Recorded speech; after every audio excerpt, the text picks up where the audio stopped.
Salmები თქვენ უყურებდა უსმენთ ეკაბერიძის რადიოსაათს რადიო მაესტროზე. დღეს ჩვენი სტუმარი ვაჟა ბერიძე იქნება, რომელთანაც ვისაუბრებთ იმ ფინანსურ შეზღუდვებზე, რომლებიც ექნებათ პოლიტიკურ პარტიებს წინა საარჩევნო წელს. ბატონ ვაჟასთან ასევე განვიხილავთ გასული წლის ეკონომიკურ როგორც დადებით, ასევე უარყოფით მოვლენებს. ბატონ ვაჟა, მოგესალმებით. მოგესალმებით, მივესალმებით ჩვენს მსმენელს და მაყურებელს. პირველ რიგში მინდა ვისაუბროთ იმ ცვლილებებზე, რომლებიც შეაქვთ პირველი მოსმენით უკვე შეიტანეს მოქალაქეთა პოლიტიკური გაერთიანებების შესახებ კანონში, სადაც არის მთელი რიგი ფინანსური შეზღუდვები. მათ შორის შეზღუდვები არის ისეთ პირებზე და პირთა ოჯახის წევრებზეც, რომელთაც პოლიტიკური მიზნები და ამოცანები უკვე აქვთ გაცხადებული. როგორ შეაფასებთ იმ ზომებს, რომელსაც იღებს ხელისუფლება წინა საარჩევნო წელს, როგორ აისახება ეს შეზღუდვები საბოლოოდ არჩევნების კონკურენტუნარიანობაზე? ბუნებრივია საარჩევნო პროცესი უნდა ხასიათდებოდეს თავისუფალი კონკურენციის არსებობით. თუ პოლიტიკურ სუბიექტებს შორის არ არსებობს თავისუფალი კონკურენციის შესაძლებლობა და ამას გამორიცხავს საარჩევნო გარემო, მაშინ ნებისმიერი არჩევნები კარგავს აზრს. ამ თვალთახედვით მიღებული კანონში შეტანილი შესწორება არის დრაკონული და იგი ემსახურება მმართველი დაჯგუფების ინტერესებს და ზღუდავს ყველა სხვა პოლიტიკურ სუბიექტს, სხვათა შორის არა მარტო ბიძინა ივანიშვილის პოლიტიკურ ძალას, არამედ სხვა პარტიებსაც. გამომდინარე აქედან ჩვენ ვერ შევაფასებთ ამ ცვლილებას სხვაგვარად თუ არა დრაკონულს და ნებისმიერი კანონი ეკა უპირველეს ყოვლისა უნდა აღიქმებოდეს გარკვეული სიტუაციის მოწესრიგების მიმართულებით გადადგმულ ნაბიჯად. ამ თვალთახედვით რა პრაქტიკას, რა ანალიზს ემყარება, თქვათ, საკონსტიტუციო უმრავლესობა, რომელიც ხელის ერთი აქნევით გვაწოდის ჩვენ კანონ პროექტებს, რომლებიც იმ წამსვე იქცევიან კანონებად, აბსოლუტურად გაუგებარია ქართული საზოგადოებისთვის. თუმცა არ ყოფილა პროტესტი იმ პოლიტიკური პარტიებისგან, რომლებმაც მიაღწიეს ხელისუფლებასთან გარკვეულ შეთანხმებებს საარჩევნო ცვლილებებზე. პირიქით, მაგალითად, დავით გამყრელიძე გუშინ ამტკიცებდა, რომ არასოდეს ხელისუფლება ასეთ დათმობებზე არ წასულა საარჩევნო გარემოსთან დაკავშირებით, როგორზეც წავიდა ახლა.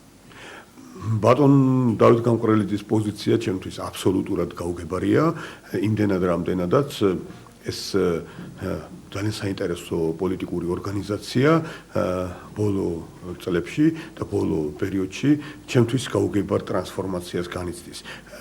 საერთოდ იმ პირობებში და იმ ვითარებაში, როცა ჩვენ ხელთა გვაქვს ოფიციალური სტატისტიკა, ოფიციალური მონაცემები წინა ადგილობრივი თვითმმართველობის არჩევნების შედეგებისა და ჩვენ ხელთ გვაქვს ის სურათი, რომელიც მოგვცა ჩვენ ოფიციალურმა უწყებამ დახარჯული ფინანსების შესაბამისად და შესახებ გამორიცხავს ამ შესწორების გატარების მიზანშეწონილობას. გასულ საარჩევნო კამპანიის განმავლობაში 16 მილიონი ლარი დახარჯა მმართველმა პარტიამ. მაშინ, როდესაც ყველა სხვა პარტიამ ადგილობრივი თვითმმართველობის არჩევნებში ერთად დახარჯა 1,200,000-ზე ცოტა მეტი. აქედან გამომდინარე 14 მილიონი ერთის მხრივ შემოწირულობები ნაციონალური მოძრაობისათვის, ერთიანი ნაციონალური მოძრაობისათვის და სხვათა შორის განხორციელებული ძირითადად იურიდიული პირებისგან და ყველა სხვა პარტიის მიერ დახარჯული დაახლოებით 1,500,000, ვთქვათ ასე მეტობის ნიშნით, არის სასაცილო და თავიდანვე გამორიცხავს კონკურენტუნარიან საარჩევნო გარემოს.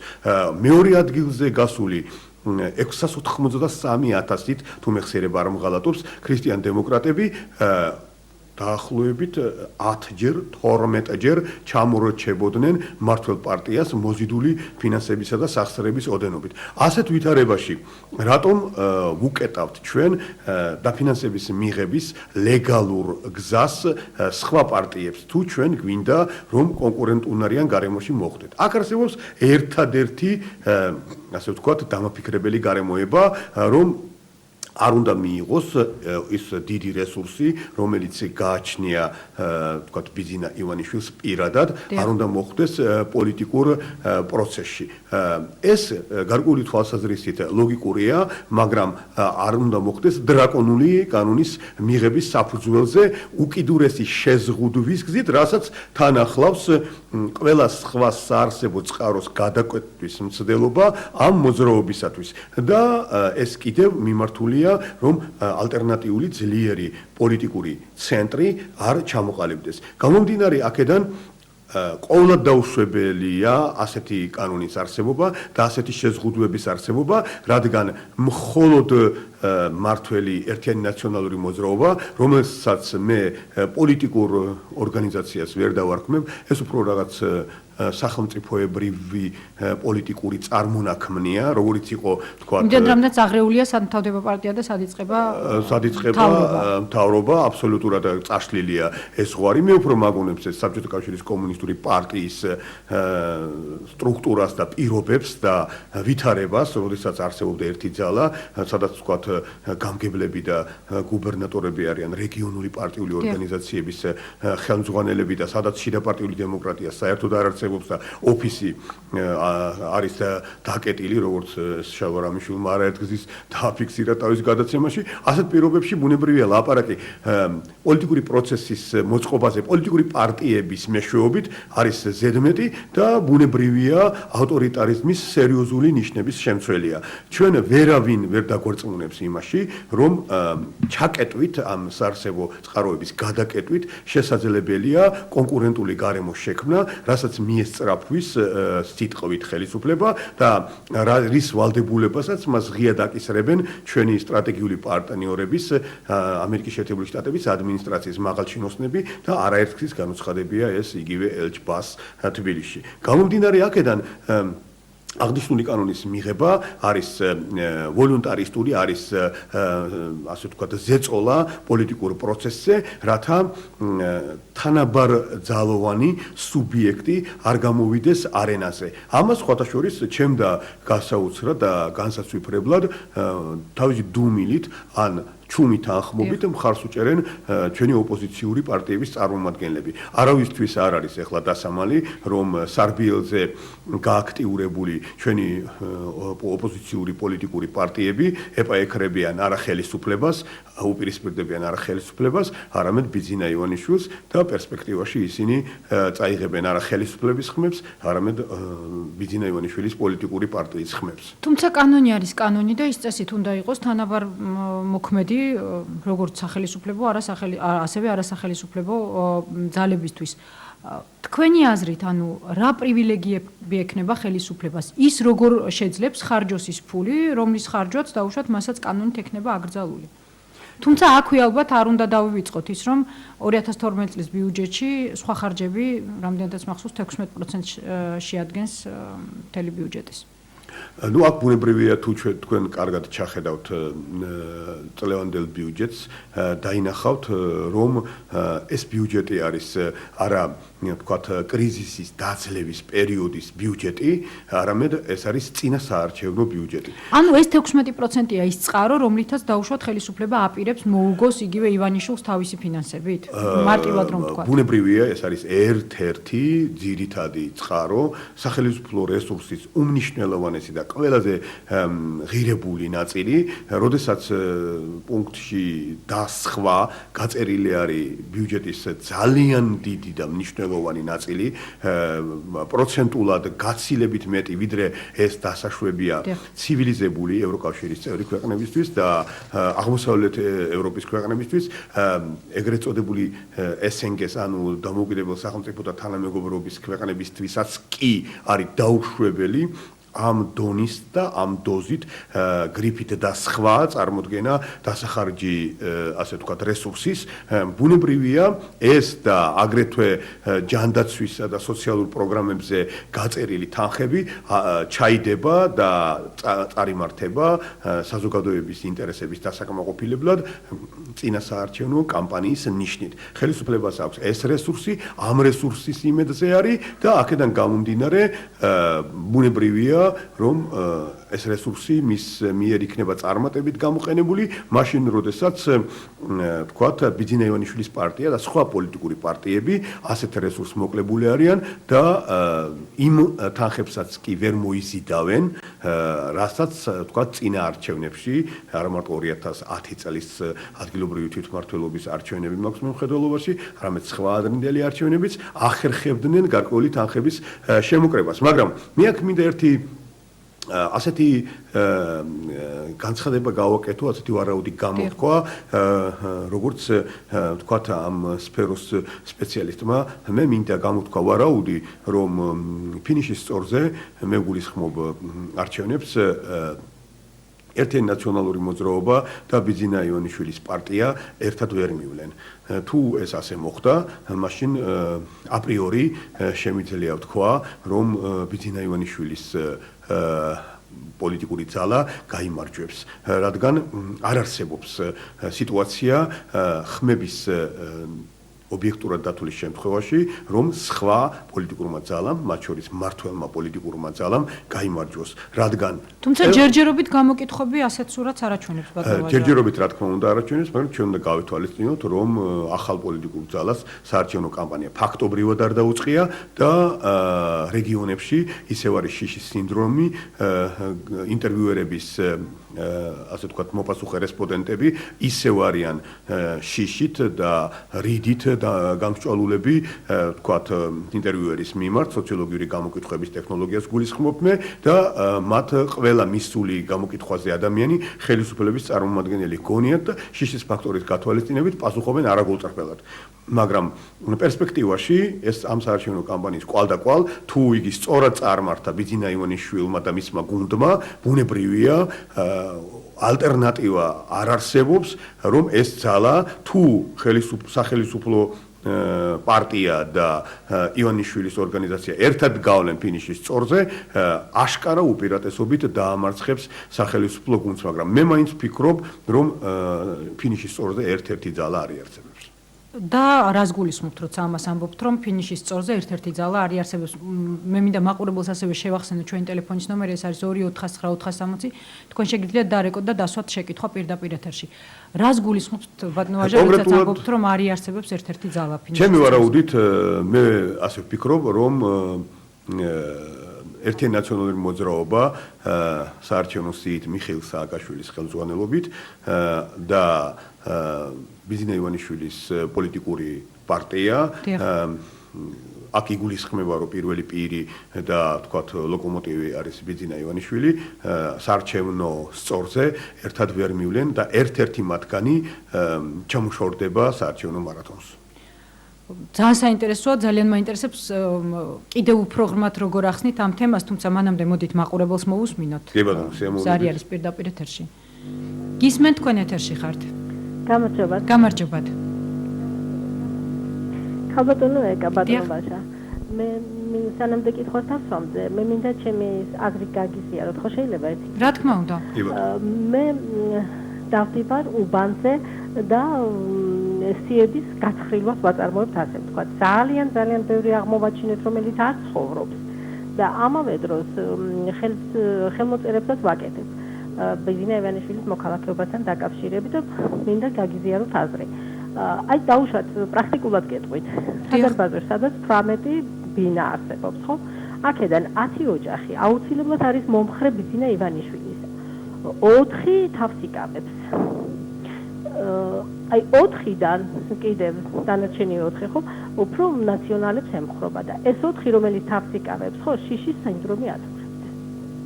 აი რაც მეტყოდით ამის შესახებ, ესე იგი თქვენ კი ამბობთ, რომ გამოკითხვები შედეგები ვითომ ნაციონალების მხარეს არის, მაგრამ არა დამიჯერეთ, გაცილებით მეტი არის შიშის სინდრომი და თუმცა თქვენ თბილისში დადიხართ ხალბატონო, აქ საუბარი არის უფრო მეტად რეგიონებზე. დიდი მადლობა. გეტყვი გენაცვალე, თბილისში დავდივარ, ეს იწუთით ერთი. კი ბატონო, კი ბატონო. ეს რაიონი არის ის, რომელიც უფრო ნაციონალების მომხრეა. გეოსაუბრებით ვარკეთილი 3-დან. დიდი მადლობა.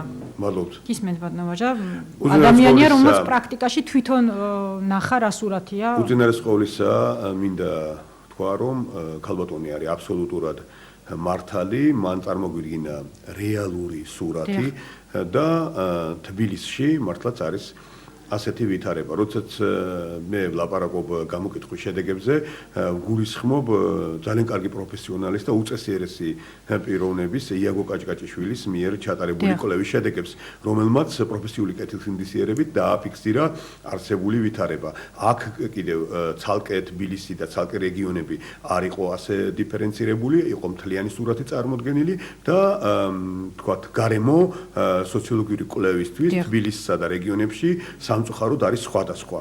მე როდესაც ვლაპარაკობდი იმაზე, რომ და თქვენ როცა ბრძანეთ, რომ ჯერჯერობით ნაციონალური მოძრაობა წინ არის, მართლაც ეს 100-ია მთლიანობაში ქვეყნის შიგნით, მაგრამ თუმცა აღსანიშნავია ისიც, რომ ივანიშვილის არარსებულ პარტიას აქვს საკმაოდ მაღალი რეიტინგი, ანუ ესეც ალბათ არის ნიშანდობლივი. ჯერ კიდევ არარსებული პოლიტიკური ორგანიზაცია, გამომდინარე იმ მოლოდინისგან, რომელიც არსებობს ბატონ ბიძინა ივანიშვილის მიმართ, არის საკმაოდ მაღალი და ჩვენ ამის გათვალისწინებით ვამტკიცებთ, რომ ფინიშის სწორზე აშკარა უპირატესობით გავა ეს ახალი პოლიტიკური ძალა, მაგრამ მე ვერ წარმომიდგენია, რომ ერთიანი ნაციონალური მოძრაობას ეყოფა პოლიტიკური სიბრძნე და სიმწიფე, იგი შეძლებს ტრანსფორმაციას ცივილიზებულ ოპოზიციურ ძალად და აღიარებს ახალი პოლიტიკური ძალის გამარჯვებას. საქართველოში ჩვენ ამის არც კულტურა გვაქვს, არც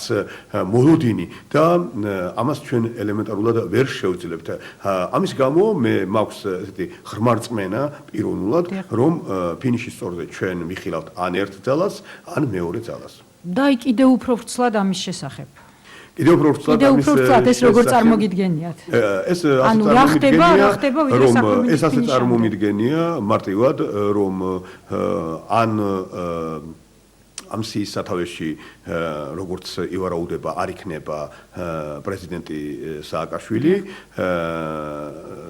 ან ესე იგი მოხდება ის, რაზეც თქვათ დღეს სახელმწიფო ძალა ოცნებობს და გარკვეული მოსაზრებებით, გარკვეული მოტივაციით თქვათ მოქალაქეობის არ მიცემა, თქვათ ფულის გათეთრების თემის შემოგდება სინამდვილეში და უკანონობის სიბრტყეში გადატანა და ამ გზით გარკვეული ბლოკის გაკეთება ბიძინა ივანიშვილის პიროვნებისათვის მეორე ძალა აღმოჩნდება ლიდერის გარეშე ან ჩაყენებული ექსტრემალურ მდგომარეობაში. სხვა შემთხვევაში ერთიანი ნაციონალური მოძრაობა უნდა შეეგუოს მარცხს, უნდა შეეგუოს ფინიშის სწორზე გასვლას და სადღაც 20-25%-იანი ასე ვთქვათ წარმომადგენლობით შესვლას პარლამენტში, ასეთი საპარლამენტო ოპოზიციად ჩამოყალიბებას, რაც პირადად მე მგონია, რომ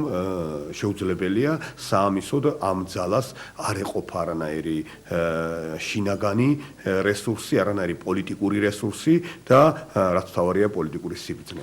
ანუ ბატონო ვაჟა, თქვენ ვარაუდობთ, რომ ერთი მხრივ ფინანსური შეზღუდვები, რომლებიც აუცილებლად მნიშვნელოვნად შეზღუდავს ივანიშვილის ფინანსურ შესაძლებლობებს. ხომ ასეა, ხომ მეთანხმებით ამას? შეძლებს ის სრულად გამოიყენოს ის რესურსი, რაც აქვს მას ფინანსების თვალსაზრისით არსებულ ვითარებაში ვერ შეძლებს. მეორე მხრივ ხელისუფლება ბიუჯეტით, რომელიც უკვე აღნიშნეთ, როგორ არის გაწერილი. და არა მარტო ბიუჯეტით, იმიტომ რომ ის სხვა ფინანსებსაც მოიზიდავს და მოახერხებს ამ ფინანსების შესაბამისი პროცედურების გავლით აკუმულირებას საარჩევნო კამპანიის ბიუჯეტში.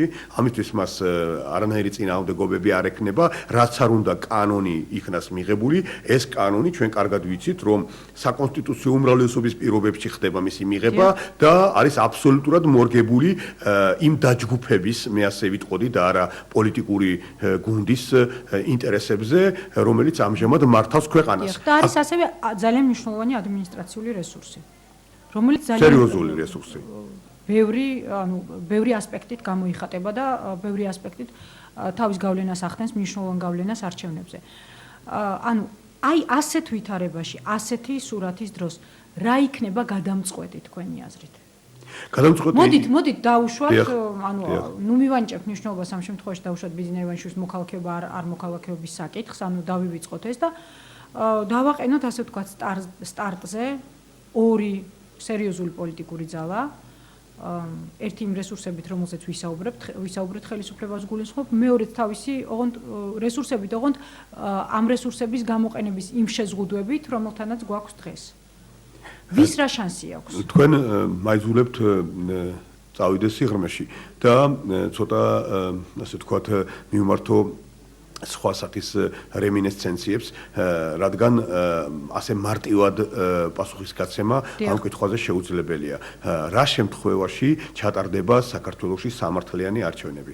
ჩვენ უნდა შევთანხმდეთ, რომ 1990 წლის 28 ოქტომბრის შემდეგ საქართველოში ყველას მიერ და საზოგადოების მიერ აღიარებული სამართლიანი არჩევნები არ ჩატარებულა. გამომდინარე აქედან, სამართლიანი არჩევნების ჩატარების ერთადერთი გარანტია შეიძლება იყოს ჩვენი სტრატეგიული პარტნიორების, ჩვენი მთავარი სტრატეგიული პარტნიორების ამერიკის შეერთებული შტატების ადმინისტრაციის პოზიცია. და სხვათა შორის აქვე მინდა გუწრფელი ვიყო და თქვა, რომ ეს პოზიცია უეჭველად შეჯერებული და შეთანხმებული უნდა იყოს რუსეთის ხელისუფლებასთან, რადგან ეს ხილული დაპირისპირება საქართველოს საკითხის გამო სხვა არაფერია, თუ არა წინასაარჩევნო რიტორიკა რუსული პოლიტიკური ისტაბლიშმენტისა და ამერიკული პოლიტიკური ისტაბლიშმენტისთვის. გამომდინარე აქედან, თუ საქართველოში გადაწყდა დამოუკიდებელი თავისუფალი და დემოკრატიული არჩევნების ჩატარება ობიექტური და სამართლიანი საარჩევნო გარემოს პირობებში, მაშინ ხელისუფლების შანსი არის მიზერული, რომ მან შეინარჩუნოს ძალაუფლება. გულისხმობ ერთიან ნაციონალურ მოძრაობად წოდებულ დაჯგუფებას. ყველა სხვა შემთხვევაში და ჯერჯერობით ეს ასეა სათანადო მხარდაჭერის პირობებში შეერთებული შტატების მხრიდან და ამის სიმპტომებს ჩვენ დავინახავთ ქალბატონ კლინტონის თბილისში ვიზიტისას, თუ დასავლეთი თქვათ სტაბილურობას მიანიჭებს უპირატესობად დემოკრატიის სანაცვლოდ ირანის ფაქტორის გათვალისწინებით, კიდევ სხვა უამრავი ფაქტორის გათვალისწინებით, მაშინ შეიძლება ხელისუფლებას მიეცეს შანსი იმისა, რომ თამაშიდან გამოიყვანოს ალტერნატიული პოლიტიკური ძალა და ფინიშის სწორზე მივიდნენ ნაციონალები. მაგრამ ასეთი გზა არის კავკასიის თვის კასრად გადაქცევის წინაპირობა. ის რაც არის სომხეთში, არის სომხეთში, ის რაც არის აზერბაიჯანში, არის აზერბაიჯანში, მაგრამ თუ ავტორიტარიზმის გაღრმავება მოხდა საქართველოში, მაშინ ეს რეგიონი, ანუ ჭიშკარი, ანუ კლიტე ამ რეგიონის აღმოჩნდება ფეთქებაცაშის ზღვარზე და ომი დაპირისპირება სომხეთსა და აზერბაიჯანს შორის ერთი ფენომენია, მაგრამ საქართველოს აფეთქება არის რეგიონის აფეთქების წინაპირობა და თუ ავტორიტარული ტენდენციები ჩვენი ხელისუფლების გამყარებული იქნა და ამას დასავლეთმა მხარი დაუჭირა, ბუნებრივია ეს შეუქცევაც გახდის კავკასიის რეგიონის სვლას არასტაბილურობისკენ და ბალკანიზაციისკენ. მე ვეჭვობ, რომ დასავლეთს არ აღმოაჩნდეს სათანადო გონება, სათანადო გონიერება, კეთილგონიერება და არ დაუჭიროს მხარი არჩევნებს, არ დაუჭიროს მხარი იმ ტენდენციას, რასაც გულისხმობს სამართლიანი არჩევნების ჩატარება საქართველოში, საპარლამენტო და შემდეგ საპრეზიდენტო არჩევნებს გულისხმობ და ამ გზით, ვთქვათ, მე ხედავ, რომ არის გარკვეული ტენდენციები დასავლეთის მხრიდან, რომ ერთიან ნაციონალურ მოძრაობას ისინი ხედავდნენ მომავალ ოპოზიციურ პოლიტიკურ ძალად საქართველოს პარლამენტში. ბატონო ჟეზარია ჩვენს ეთერში ისე მოდით მოусმინოთ მსმენელი შეკითხვას. გისმენთ თქვენ ეთერში ხართ? გამარჯობა. ალო.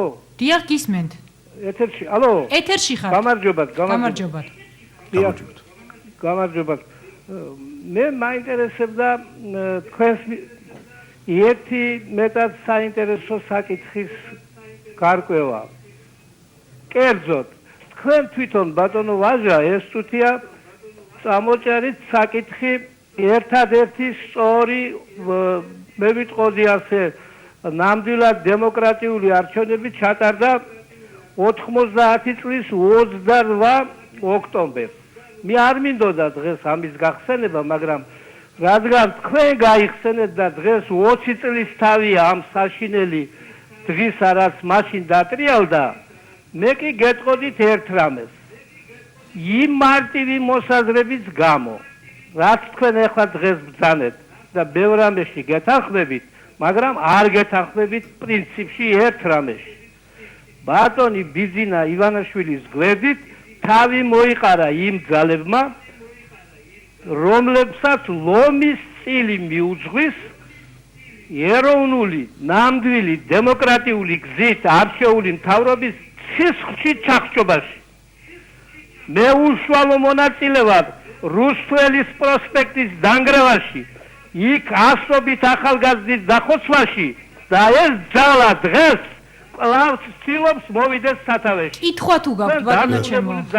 მე არ მაქვს იმდენი დრო და აი ამ მისთვის ჩვეული მართლა შიში არის სწორედ აი ამ ძიძიგურის სხეულში ჩაბუდებული, რომ მან ვერსკი დაასახელა შეკითხვა თუ გაქვთ სწორ კითხვაზე, რომ ინდივიდები დაგვისახელეთ, რომლებიც დღეს ნაწილი მთავრობაშია და ნაწილი კი აი ბატონი ბიძინას გვერდით დგას. ის იმდენად შეშინებულია, მაპატიოს, კურდღელია ამ სიტყვის სული ნიშნულობით. ნუ მივაყენებ შეურაცხყოფა, შეკითხვა თუ გაქვთ ბატონო ჩემო. ვერავითარ სარგებლობას ვერ მოიტანს. გასაგებია თქვენი მოსაზრება ბატონო ვაჟა, რეკლამის დროა, გადაცემაში რეკლამის შემდეგ კი ბატონო, უპასუხებ სიამოვნებით. რეპლიკას უპასუხოთ. თქვენ უყურებთ და უსმენთ ეკაბერიძის რადიოსაც, ვაჟა ბერიძეა ჩვენი სტუმარი, 249-460-ია ჩვენი ტელეფონის ნომერი და ზარია ბატონო ვაჟა ჩვენს ეთერში. კი ბატონო. გისმენთ თქვენ ეთერში ხართ. გამარჯობათ. გამარჯობათ. მოგესალმებით ორივეს. გამარჯობათ კიდევ ერთხელ. ეხლა პარეულ რეჟიმში უსმენდი იმედს და დაიხვიეს ხელზე იმედის ჟურნალისტებმა ის, რომ ხიდაშელის კანონმა განაცხადა, რომ 12 ფულს აძლევს როგორც ფეხბურთელი ახა კალაძე, ასევე ივანიშვილი და ცოტა იყოს დათესვეს ესეთი შიში ჩემში, რომ შესაძლებელია პარტიები ის, რომელიც გაერთიან და ბატონ ივანიშვილთან რაც დაფინანსდნენ, ან და პირიქით რაღაცა უბედურება მოუწყო. თქვენი აზრით რა შეიძლება ამას მოყვეს და მეორე შეკითხვას თუ უნცებთ ნება. კი ბატონო, რა თქმა უნდა. მაინტერესებს ძალიან აი როდის შედგება ოპოზიციური ძალების, არა ფსევდო ოპოზიციური ძალების შეერთება, ისეთი როგორც არის ქალბატონი ნინო ბურჯანაძის ძალები და ასევე ფორუმი, რომელსაც ბატონი შარტავა და სანიკიძე ხელმძღვანელობენ. მადლობას გწირა. დიდი მადლობა. დიდი მადლობა ზარისთვის და შეკითხვებისთვის. გისმენთ ბატონო ვაჟა, ორი შეკითხვა ქონდა მოყოლებული. უწინარეს ყოვლისა მინდა იმ ბატონს უპასუხო, რომელიც ამ ხელისუფლებისა და იმ ხელისუფლებისა და მომავალი ხელისუფლების პერსონალიებზე ბრძანებდა. რა თქმა უნდა 91-92 წლების დრამატული, მე ვიტყოდი ტრაგიკული მოვლენების მონაწილეები მე ამ ქვეყნიდან არ გამქრალან და აგრძელებენ ცხოვრებას. მაგრამ და მოგეხსენებათ, რომ ამ მოვლენების მონაწილეები არიან დღევანდელ ხელისუფლებაში, სხვათა შორის არიან საკვანძო პოზიციებზე და ასევე არიან ადამიანები, რომლებიც ბიძინა ივანიშვილს უჭერენ მხარს და ისინი იყვნენ თავის დროზე ზვიად გამსახურდიას ხელისუფლების მოწინააღმდეგეები. ამიტომ ჩვენ აქ ვერაფერს გავაწყობთ, რადგან მათ კანონით არ ეკრძალებათ არც არავისი მხარდაჭერა და არც ხელისუფლებაში ყოფნა და მონაწილეობა. ასე რომ უბრალოდ უნდა გავიზიაროთ, თქვათ, ჩვენთვის სამწუხაროდ თუ საბედნიეროდ სამაგალითო ერების გამოცდილება და როდესაც გენერალ ფრანკოს რეჟიმი დამთავრდა ესპანეთში, იქ იმ პერიოდისთვის რესპუბლიკელებისა და ფრანკოს მომხრეების ასე თქვათ საფლავები ცალ-ცალკე იყო. ერთი და იმავე სასაფლაოზე, თქვათ, ერთ მხარეს კრძალავდნენ რესპუბლიკელებს, მეორე მხარეს ფრანკოს მომხრეებს, მაგრამ როგორც კი ფრანკოს რეჟიმი დამთავრდა, აიღეს ეს მიჯნა და გააერთიანეს პირველ რიგში საფლავები, ანუ წარსული დაივიწყეს და დაიწყეს ახალი ცხოვრება. და ესპანელები საკმაოდ კარგ და მდიდარ და შეძლებულ და დაალაგებულ დავარცხნილ საზოგადოებაში ცხოვრობენ. ამიტომ ჩვენც ამ ყველაფერს ყურადღება არ უნდა მივაქციოთ ყველა ადამიანის საქმიანობა, რა თქმა უნდა, მისი წარსულის გათვალისწინებით უნდა მოხდეს გააზრებული, მაგრამ ამავე დროს მთავარი და უმთავრესია დღეს ვის რა პოზიცია უჭირავს, დღეს ვინ უფრო რეალურად და ადეკვატურად გამოხატავს თავის პოზიციას, ვინ უფრო დგას პროგრესის, ქვეყნის მომავლის და ჩვენი სახელმწიფოს უკეთესობისკენ წინსვლის სადარაჯოზე. აი ასე უნდა შევხედოთ ჩვენ ამ თუ იმ პიროვნებას და არა იმის მიხედვით ვინ იყო თქვათ ვინ სად იყო 1991-1992 წლებში ან ვისი დედები და მამები სად იდგნენ ამ მოვლენების დროს. ეს ერთი კითხვა. ეხლა ამ ბატონის კითხვის საუბარზე მინდა ვთქვა, რომ გაერთიანება თქვათ ოპოზიციური ძალების რა თქმა უნდა ჩემი აზრით მიზანშეწონილი იქნება თუ მოხდება ბიძინა ივანიშვილის გარშემო, რადგან ის არის ალტერნატიული პოლიტიკური ცენტრის ხელმძღვანელი ფიგურა, რომელიც მეტეორივით შემოიჭრა ამ სინამდვილეში და ფაქტობრივად ეს ასე თქვათ სამარისებური სიჩუმე დაარღვია და ეს მყუდროება რაც აქ იყო ჩამოყალიბებული და ეს შტილი შეცვალა ეს გრიგალისებულა შემოჭრილმა ადამიანმა და დაიწყო გარკვეული პროცესების დაფიქსირება და გარკვეული ტენდენციების წამოწყება და გარკვეული ტრაექტორით სვლა. აქედან გამომდინარე ახლა ჩვენ მოვითხოვთ ნურც ბატონ ივანიშვილისგან, ნურც სხვა ძალებისგან, რომ მაინც და მაინც სადღაც ერთგან დაჯგუფდნენ და გააკეთონ ეს მყისვე. მით უმეტეს, რამდენადაც ჩემთვის ცნობილია, ბატონი ივანიშვილი აცხადებს, რომ თანამშრომლობა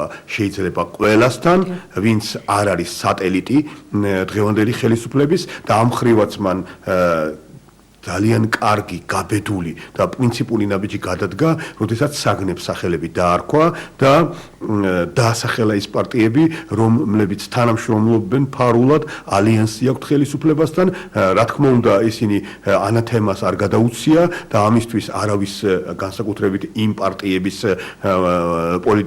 ყველა პოლიტიკურ ლიდერს და წევრებს არავინ პასუხს არ თხოვს, მაგრამ რაღაცა სახელი დაერქვა და ამის შემდეგ მან განცხადება გააკეთა, რომ ითანამშრომლებს ყველასთან.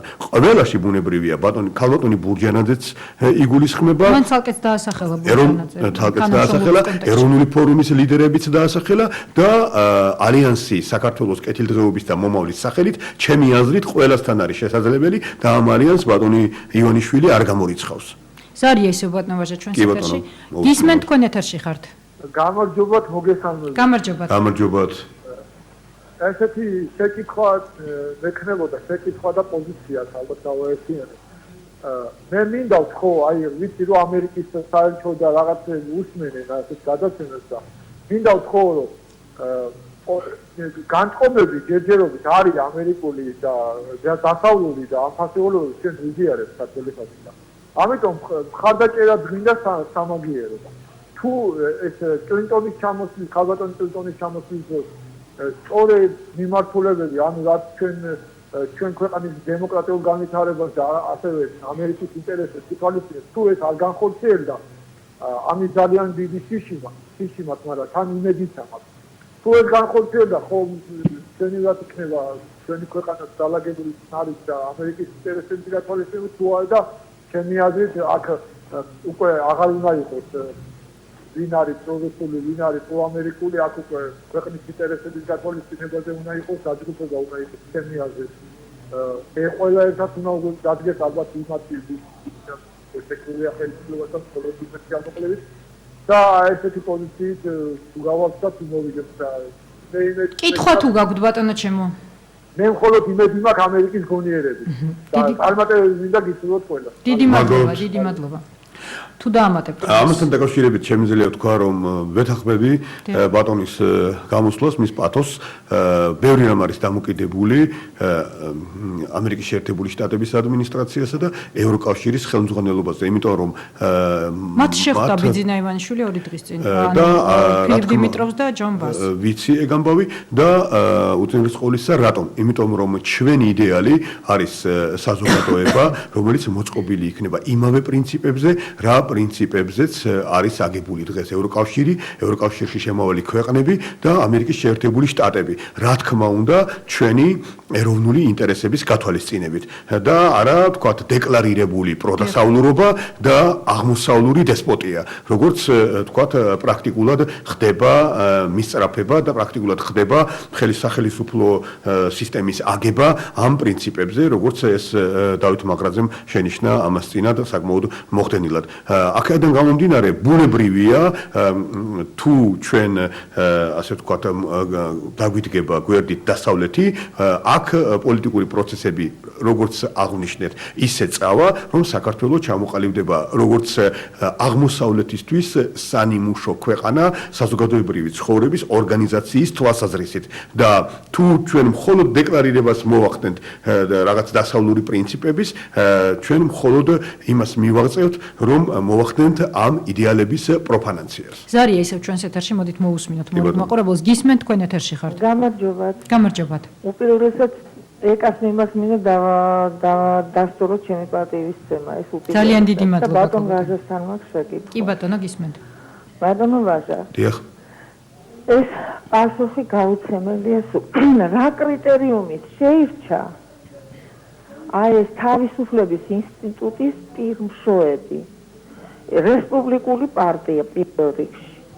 აი კრიტერიუმი ხომ არსებობს რაღაცა რა? ბიზნესმენშუა პრინციპში საუბრობთ ძალიან და მაწუხებს ეს. ნუ თუ ეროვნული ფორუმი ეროვნულ ფორუმზე უკეთესები არიან? თავისი განათლებით, თავისი სტატუსით, ეროვნულობით, ავტორიტეტით. აი გამოგივიეთ რაშია საქმე ძალიან მაინტერესებს. დიდი მადლობა ქალბატონ, დიდი მადლობა. ძალიან საინტერესო კითხვა. არა, ძალიან საინტერესო კითხვა. იმდენად რამდენადაც ბუნებრივია ამ მოქალაქეს აქვს გულისწუხილი, რადგან ის ვინც მას მოსწონს არ არის პოლიტიკური პროცესების ეპიცენტრში. მაგრამ ჩვენ ასეთ ვითარებას უნდა შევეგუოთ. რატომ? რადგან ჩვენთან სარბიელიდან პოლიტიკური პროცესების არეალიდან განდევნილია არბიტრი ხალხი, ქართველი ხალხი, საქართველოს ხალხი. მე მიყვარს ეს ტერმინი, რადგან გარდა ეთნიკური ქართველებისა საქართველოში ცხოვრობენ ჩვენთან ერთად ძმურად სხვა ეროვნების წარმომადგენლებიც და ამიტომ მე ვცდილობ რომ ეს ტერმინი როგორმე ასე ვთქვათ გამოვიყენო ხშირად. საქართველოს ხალხი არის განდევნილი პოლიტიკური პროცესიდან. მის მაგივრად გადაწყვეტილებებს იღებენ ხელისუფლების და ზოგჯერ ოპოზიციის წარმომადგენლები. აი, როდესაც ჩვენ გვექნება რეალური დემოკრატია, როდესაც ხალხი დაბრუნდება სარბიელზე, მაშინ უკვე ვინ უნდა იყოს წინა პლანზე, ვინ უნდა იყოს პარლამენტში, ვინ უნდა იყოს ხელისუფლებაში, ეს იქნება არა პოლიტიკური სუბიექტების, პარტიების, ინდივიდების შეთანხმების საგანი და შედეგი, არამედ არჩევნების, რეფერენდუმების და სხვა ამდაგვარი პროცედურების ორგანული შემადგენელი ნაწილი. ეხლა ვიდრე ეს არ მომხდარა, ბუნებრივია გვაქვს ის ვითარება, რაც გვაქვს. რატომ რესპუბლიკელები?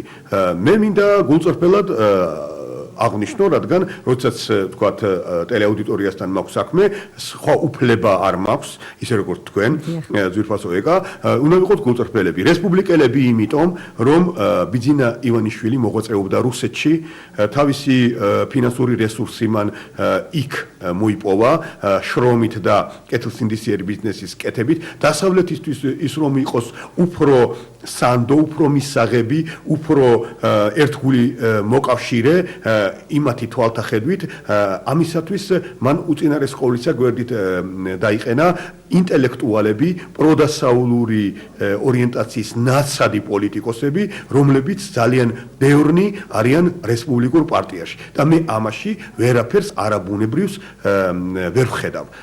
ამავე დროს მან გვერდით დაიყენა ირაკლი ალასანია, რომელიც არის ასევე ნაცადი პოლიტიკოსი და ასევე საინტერესო ჯგუფის ლიდერი და ეს თითქოს ბუნებრივიც არის. ეხლა სად არის კახა შარტავას და გუბას სანიკიძის ადგილი. ხო, ეს ორი პოპულარული პიროვნება, ეს ორი დიდებული ოჯახის შვილი, დიდებული ქართული ოჯახის წარმომადგენელი.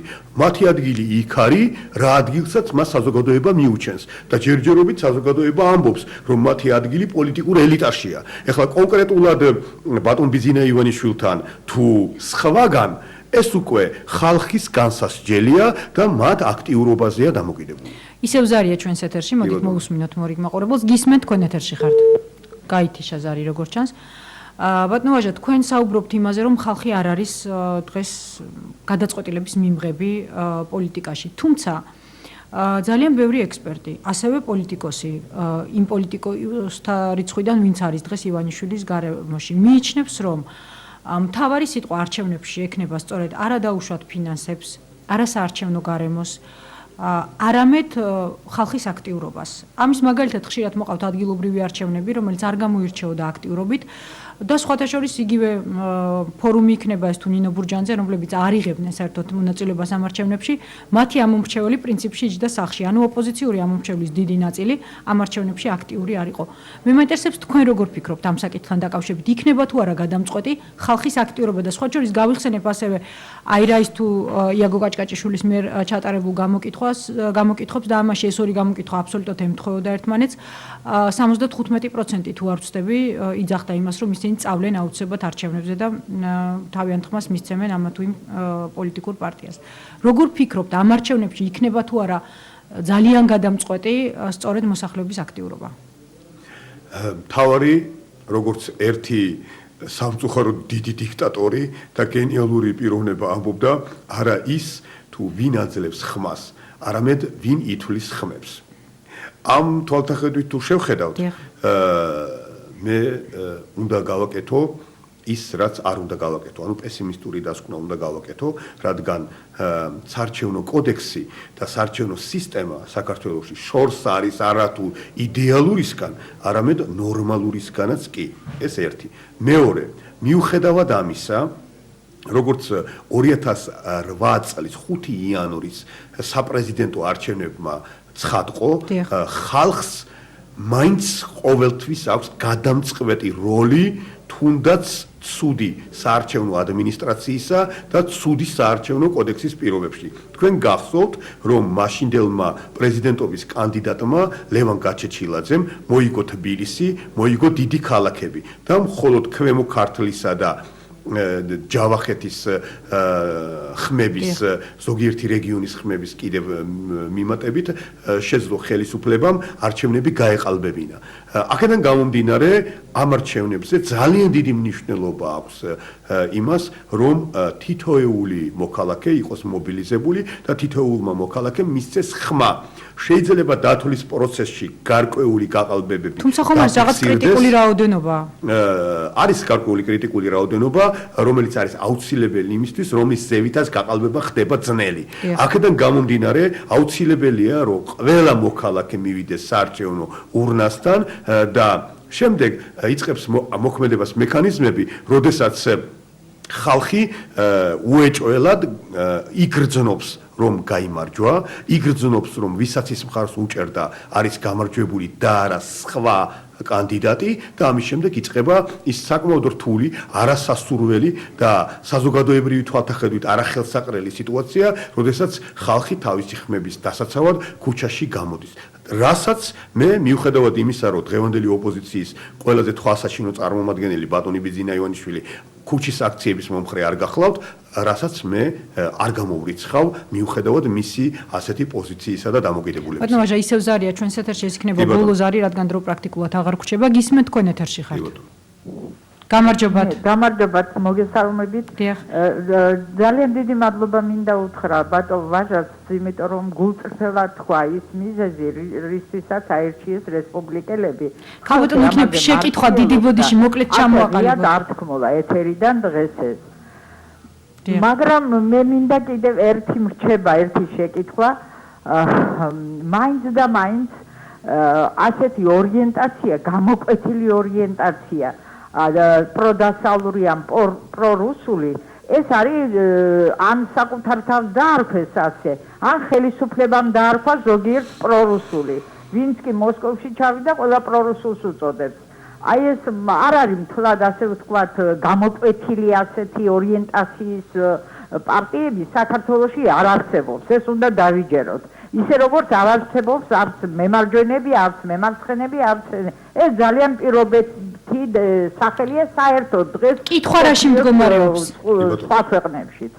ეს ერთი, მეორე ის რომ პარტიები, რომლებიც თქვენთან არიან, იგივე ალასანია, იგივე რესპუბლიკელები, მე არაფერი არ მაქვს საწინააღმდეგო, რა თქმა უნდა, მომხრე მათი არა ვარ, მაგრამ არც საწინააღმდეგო არაფერი არ მაქვს, მაგრამ ერთი რამ არის, იმათ არ უნდა გააკეთონ ისეთი განცხადებები, რომლებიც კონფრონტაციას შექმნის საერთოდ ოპოზიციურ სპექტრში და არაერთხელ გაკეთა ასეთი განცხადებები. იგივე ხიდაშელის მხრივ, იგივე ალასანიას მხრივ. დიდი მადლობა ქალბატონო, დიდი მადლობა, დრო აღარ გვაქვს, ძალიან მოკლედ ბატონო ვაჟა. მოკლედ შემიძლია ვთქვა ერთი რამ, რომ პრორუსულობა და პროამერიკულობა არის უაღრესად პირობითი და მე ქალბატონს უნდა დავეთანხმო ამაში. ამავე დროს უნდა ხაზი გაუსვა, რომ ჩვენ პროდასავლური ორიენტაცია ავირჩიეთ, რატომ? იმიტომ, რომ ასეთი ორიენტაცია საზოგადოების იმგვარი ჩარჩოები და იმგვარი პრინციპები, რომლითაც დღეს ცხოვრობს ევროპა და ამერიკის შეერთებული შტატები, მაქსიმალურად შეესაბამება ჩვენს ეროვნულ ინტერესებს. და ეს არის ჩვენი განმსაზღვრელი, როდესაც ვარჩევთ ვის გავყვეთ დასავლეთს თუ მოსკოვს. სხვა შემთხვევაში მე ხაზი მინდა გაუსვა, რომ მოსკოვთან ნორმალური, კეთილმეზობლური ურთიერთობების ჩამოყალიბებას ალტერნატივა არ აქვს და ვისაც გონია, რომ ვთქვათ, რომელიღაც ძალები საქართველოში უფრო პრორუსულია, ვიდრე დღევანდელი ხელისუფლება, კატეგორიულად მინდა ვთქვა, რომ მცდარია ეს შეხედულება და ის ხელისუფლება, რომელმაც მთელი ჩვენი ეკონომიკა და მისი სიმაღლეები რუსულ კაპიტალს გადასცა, იმ კაპიტალს, რომელიც მატარებელია ძლიერი პოლიტიკური გავლენის, არ შეიძლება იყოს უფრო პრორუსული, ვიდრე ძალაუფლების არ მქონე ზოგიერთი პოლიტიკური ძალა, რომლის ცოდვების მაქსიმუმი ის არის, რომ ხანდახან მოსკოვში დადის ძველებურად. ძალიან დიდი მადლობა. ვაჟა ბერიძე იყო ჩვენი სტუმარი, თქვენ უყურებდით და უსმენდით ეკაბერიძის რადიოსაათს, მე 10 საათამდე გემშვიდობებით დროებით.